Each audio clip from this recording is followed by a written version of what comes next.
अस्सलाम वालेकुम, good morning. तो सुबह सुबह हम उठे हैं। सुबह सुबह तो नहीं, आप देख सकते हैं कि क्या टाइम हो रहा है, 11 बज रहे हैं। और हिमायल ने कहा है कि मुझे खाना है केक। तो Himayal, look here, you want to eat cake ना। हिमायल रो रो के बुरा हाल कर रही है कि मुझे केक खाना है। तो मैंने कहा चलो सबसे पहले इसको केक बना के देते हैं। और यहाँ मेरी हवा भी उठ चुकी है। हवा, हवा पता नहीं किधर देख रही है हवा। तो चलते हैं, सबसे पहले केक बनाते हैं। और कराची में पता नहीं मौसम को क्या हो गया है। पहले तो कुछ अर्से बहुत अच्छा मौसम रहा है और आजकल तो इतनी गर्मी हो रही है ना कि बंदा क्या करे। धूप शदीद, बहुत शदीद हब्स। तो इस टाइम फिर मुझे होता है कि मैं थोड़ी देर एसी बंद करके ना ज़रा दरवाज़ा शरवाज़ा खोल दूँ, फ्रेश हवा वगैरह आए। वरना मेरी बेटियाँ तो कहती हैं भाई एसी बंद ही ना करो। चलो जी, सबसे पहले बनाते हैं केक और अपना सारा सामान निकालते हैं। चलते हैं किचन में।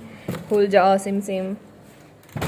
ये रहा मेरा किचन, जो कि चमचमाता साफ़ सुथरा है। बस इनके दो गंदे फीचर्स पड़े हैं। तो मैं इसको बिठाती हूँ इसकी रैम में। अच्छी एक्सटेंशन बोर्ड पड़ा है, आप इसी से खेल लो, ये आपके टॉयज़ हैं, ठीक है। इसको टॉय समझ के खेल लो। सबसे पहले जी मैं सारा सामान इकट्ठा करूँगी। अच्छा, बनाना मुश्किल नहीं है, ये सामान इकट्ठा करना मुश्किल है। अच्छा जी, बेकिंग पाउडर भी है, कोको पाउडर भी इधर पड़ा है। ये क्या है? Baking soda. बेकिंग सोडा डलता नहीं, बेकिंग सोडा नहीं डलता। इसको वापस रखो। अच्छा, और क्या चाहिए होता है इसके अलावा? बहुत कुछ चाहिए होता है। किधर गया सारा सामान? कुछ एक और चीज़ चाहिए होती है। आई थिंक बेकिंग सोडा नहीं डलता, पता नहीं। अभी मुझे ना रेसिपी हमें हर बार भूल जाती है, मुझे दोबारा रेसिपी देखनी पड़ेगी। बाकी सारी चीज़ें निकालती हूँ और फिर अपना केक स्टार्ट करती हूँ। मैं बताना भूल गई कि बेकिंग सोडा भी डलता है। एक्चुअली मुझे क्या है ना कि मुझे baking soda, baking powder, cornflour ये सारी चीज़ें मिक्स हो जाती हैं। तो मेरा आज जो केक का एक्सपीरियंस था ना वो बहुत ही बुरा गुजरा है। हालांकि मैं इससे पहले कई बार बना चुकी हूँ। कितना खलार मच जाता है केक बनाने में, हर जगह गंद ही गंद हो जाता है। ऊपर से छान की चीज़ें डालने में तो वैसे ही छानने से चीज़ें पाउडर शाउडर इधर उधर उड़ मुड़ जाता है।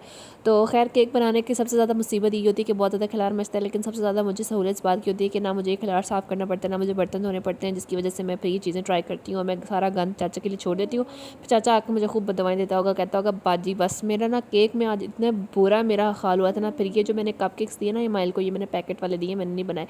तो बस मेरे साथ ये आज बुरा हुआ कि मैं आपको एक्सपीरियंस बताती हूँ। आज मैंने सबसे पहले जब केक बनाने लगा तो मैंने कहा कि जल्दी से ना उसकी गनाश तैयार कर लेती हूँ। गनाश तैयार करने में डालना था कॉर्नफ्लोर, मैंने कॉर्नफ्लोर की जगह डाल दिया बेकिंग पाउडर। अच्छा, बेकिंग पाउडर डाल दिया, वो बेचारी मेरी गनाश तो तबाह हो गई। उसके बाद जी मैंने केक रखा ओवन में और ये हुआ कि लाइट चली गई। अब लाइट काफ़ी देर हो गई थी। मैंने कहा मेरा केक ख़राब हो जाएगा। और उसमें देखें कितनी मैंने छुरियाँ मार मार के बेचारे का सारा जो अंदर हवा थी ना वही निकाल दी।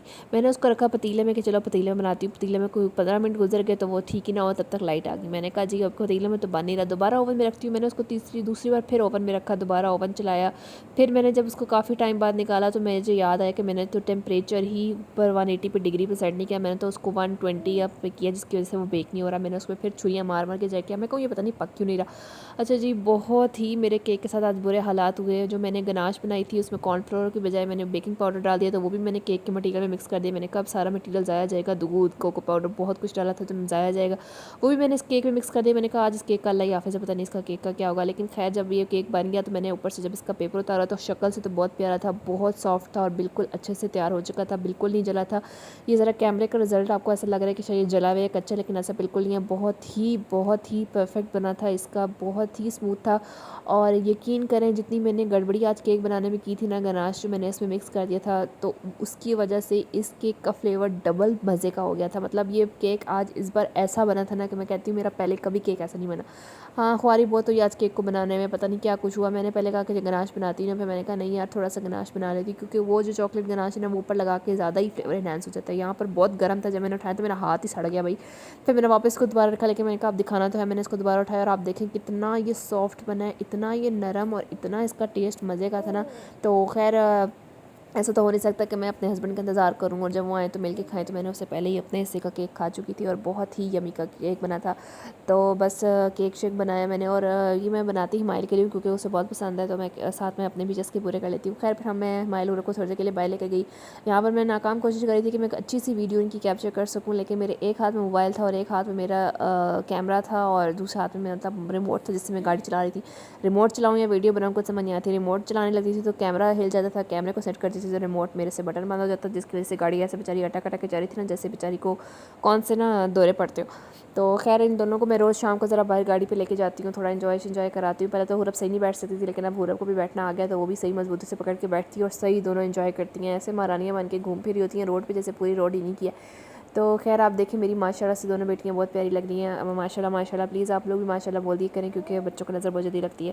खैर जी, हमारी आज लाइट ने बहुत मसले किए हुए थे। फाइनली जब शाम को लाइट आई तो सुकून आया, और यही हमारी दिल है, हमारा धड़कन है, हमारी मोहब्बत है, इसके बगैर तो शायद सांस ही नहीं आता। तो इसको मैं अपना हार्ट दिखाई थी कि I love you so much, और पंखे की आदत में मत जाएँ, बहुत जले कभी साफ़ ही नहीं किया, जब से आए साफ़ ही नहीं किया। तो खैर पंखा हम इतना अवॉइड करते हैं, हम चलाते नहीं हम, क्योंकि AC में ही ज़्यादातर बच्चे को रखते हैं। तो बस लाइट आई और आज मैंने कहा जी तुमसे मोहब्बत है यार, तुम ही से मोहब्बत है। उसके बाद जी खैर मैंने अरवी गोश्त बनाना था, तो मैंने कहा गोश्त नहीं डालते, सिंपल अरवी बनाते हैं।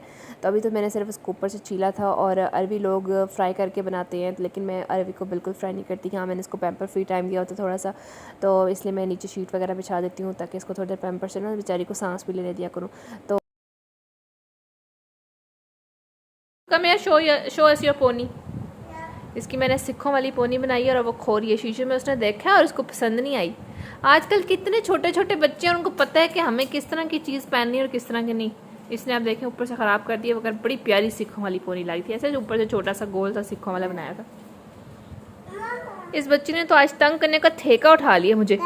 जी हाँ जी बेटा, ये आपने पोनी क्यों ऊपर से उतार दी, क्यों ऊपर से खोल दिए? ना लटको उसके झूले के साथ बेटा। डोंट हैंग ओवर देयर बेटा, it will break and I will break your legs. I will break your legs. Yes. नहीं, ये पॉट दोबारा से निकाला है, पहले अंदर रख दिया था, अब दोबारा निकाला है कि मे बी अब इसको कोई अक्ल आ गई, मगर इसे कोई अक्ल नहीं आई। ये नया पाक का पाक पड़ा है, अभी तक इसको यूज़ ही नहीं हुआ है भाई। ये तीसरा पॉट है जो मैं मायका ले चुकी हूँ। पहले एक मम्मा लोगों की तरफ लिया, वो वहीं छोड़ के आई, फिर एक अपने इन लॉज गई, वहाँ लिया, वो वहीं पर छोड़ के आई, और दोनों के नए हैं, मतलब वो बिल्कुल यूज़ नहीं हुए। और अब ये तीसरा पॉट है, और 1200 का ये पॉट आया, और इसमें माशाल्लाह से एक बार भी कुछ नहीं हुआ। मतलब मेरी बेटी कहती है कि गंदा ना हो, इधर कमरे में पड़े तो साफ़ सुथरा ही रहे। जी बस वो समझ ले खिलौने हैं उन। सीट अभी ऐसी है जिस पे वो बैठती ही नहीं है, उसको पता है कि मम्मा ने कहना है इस पर करो। 9 बजने वाले हैं, मेरे मियाँ अभी तक नहीं आए। मैं इनके इंतज़ार में बैठी हूँ कि वो आएँ और हम मिल के खाना खाएं, क्योंकि अकेले तो खाना मेरे अंदर जाता नहीं है। तो अभी तक वो आए नहीं, और मैंने सुबह आज नाश्ता भी नहीं किया। आज बस मेरे साथ ना बड़ी गड़बड़े होती रही हैं। केक बनाया, वो भी अभी फ्रिज में पड़ा, और दिल कर रहा है उसको अभी से खा लूँ, लेकिन इंतज़ार कर रही हूँ कि मियाँ साहब आएँ। वैसे तो मैं काट के खा चुकी हूँ। अब इसने केक का नाम सुन लिया, पागल हो जाएगी। Mumma will give you cake बेटा, wait for baba, when baba will come then we will eat cake, okay. भूख से ना मेरे पेट में चूहे दौड़े हैं, चूहे भाग रहे हैं जोर जोर से। आपको तो नहीं भूख लगी ना, आपने क्या खाने? ओ नो नो नो बेटा, आपको कोई आपको प्यार करने के लिए नहीं बोल। ओ ऐसा जालिम प्यार नहीं किया करते, ठीक है ना। ये देखो, ये कौन सा फैशन है, ये कौन सा फैशन है जो ऐसे कर रही हो?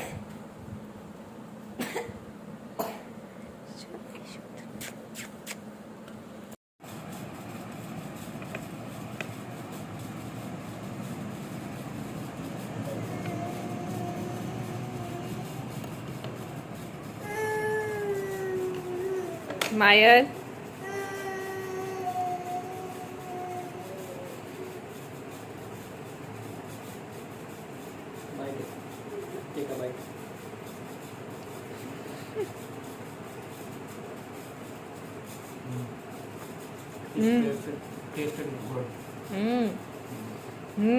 सख्त तो नहीं है। Gift to Mayar greedy baby. हवा को कोई नहीं देता, मेरा मासूम बच्चा। हवा मेरा बेटा। ये पूरा हार्ट शेप था, इधर से मैं पहले ही तोड़ के खा चुकी। तो खाना खाने के बाद चाय लवर्स के लिए ये ड्रिप लाजमी होती है, वरना जब तक कि उनको ड्रिप ना लगे उनको ना मुझे लगता है होश नहीं आता या फिर उनमें जान नहीं आती। तो खैर उसके बाद जी हम लोगों ने तय शय लगाने थे, कपड़े काफ़ी ज़्यादा हुए हुए थे, धो के जो रखे थे वो इकट्ठे हो गए थे बहुत ज़्यादा। तो मैंने मियाँ जी को कहा मेरे साथ थोड़ी हेल्प करा दें, कपड़े तय करवा दें। तो यहाँ पर मियाँ जी बड़े सलीके से कपड़े तय करके उनको रख रहे हैं, और हुरम ने कितनी बार तो ये कपड़े बेचारे सारे दोबारा उठा के नीचे फेंके थे। खैर शोरों को भी अपनी बीवियों के साथ थोड़ी हेल्प करानी चाहिए। फिर मैंने अपनी दोनों नमूनियों को पकड़ा है, इनके फीडर, इसको पकड़ाया इसका फीडर, इसको पकड़ाया इसका फीडर, और इसके बाल कटिंग होने वाले हुए हैं बहुत ज़्यादा ही, कई यहाँ से लंबे और पता नहीं अजीब अजीब से हुए हैं। तो इसके बस अभी कटिंग करवानी है, कल या परसों करवाएंगे इसकी कटिंग, पता नहीं देखते हैं करवाते भी हैं कि नहीं। और इन दोनों को मैंने इनके फीडर पकड़ा दिए हैं क्योंकि इस टाइम ये बेसब्री हो जाती हैं अपने फीडर्स के लिए। तो बस अभी जल्दी जल्दी अपना दूध पियेंगे, फिर हम सोएंगे सारे, इनको चलाऊँगी और फिर मैं अपने मोबाइल पर बैठ जाऊँगी, क्योंकि रात का ही टाइम होता है जब आपको मोबाइल देखने की सही अच्छी वाली सहूलत मिलती है। वैसे तो पूरा दिन मोबाइल हाथ में होता है, लेकिन उस तरह से आप मोबाइल नहीं देख सकते पूरा दिन जो रात को आपको सुकून मिलता है। इवन मुझे होता है कि मैं रात को अपनी नींद पूरी कर लूँ, लेकिन मैं कहती हूँ यार नींद पूरी कर ली तो फिर एक वो जो अलोन टाइम होता है जिसमें आप आराम से मोबाइल यूज़ करते हो, बच्चे सोए होते हैं, तो वो फिर उसका अपना ही मज़ा है जो दिन को पूरा नहीं हो सकता है। इसलिए फिर बंदा कहता है चलो नींद सेक्रीफाइस कर लेते हैं, थोड़ा देर मोबाइल यूज़ कर लेते हैं। वो अपना एक मी टाइम होता है ना, वो भी मी टाइम आप दरअसल एक मी टाइम होता है रात का, जिसमें आप अपने आप को चलो थोड़ा वक्त देते हो, मोबाइल से देखते हो, इधर उधर दुनिया देखते हो क्या हो रहा है क्या नहीं हो रहा है। दिन को भी आप देखते हो लेकिन इतनी अटेंशन नहीं होती, क्योंकि आपकी आधी अटेंशन तो आपके बच्चों की तरफ होती है। बस इसलिए वो मी टाइम एंजॉय करने के लिए मैं रात को मोबाइल यूज़ करती हूँ, देर से सोती हूँ, 2-2:30 बज जाते हैं या 3 बज जाते हैं कभी कभार। और सुबह ज़ाहिर हम तीनों 11 बजे उठती हैं, तो फिर नींद पूरी हो ही जाती है। तो अपने बहुत सारा ख्याल रखिएगा, मुझे इजाज़त दीजिए और मेरी बेटियों को भी इजाज़त दीजिए। टेक केयर, अल्लाह हाफ़िज़।